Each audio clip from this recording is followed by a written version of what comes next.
So one of the big bills that came out of the pandemic environment was the IIJA. It's the Infrastructure Investment and Jobs Act, which, I'll hand it to Congress in this case. They named it kind of what it does. That sometimes the names of the bills are a little wonky, but this one is very simple.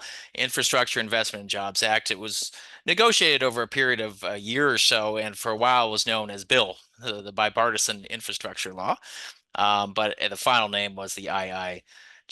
And so Congress created the IIJA to rebuild and repair existing infrastructure, make improvements to infrastructure, provide new jobs. Remember, we had a jobs problem on our hands at that time as a nation, and of course, strengthen supply chains. So it had multiple purposes in this IIJA, or previously bill. November 2021 was when this bill was signed into law. So it was negotiated for a long period before that, eventually signed into law November 2021, which is not maybe the height of the pandemic, but still operating in that pandemic environment.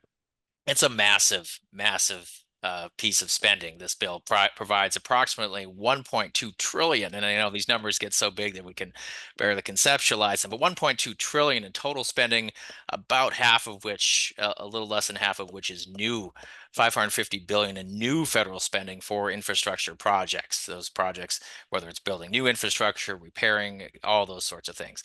And it's divided into all sorts of types of infrastructure: surface transportation, bridges, railways, airports, other types of infrastructure such as broadband as well. So lots and lots of spending, both for renewed spending on things the government was already planning to spend money on, as well as $550 billion in new spending for infrastructure projects under the IIJA.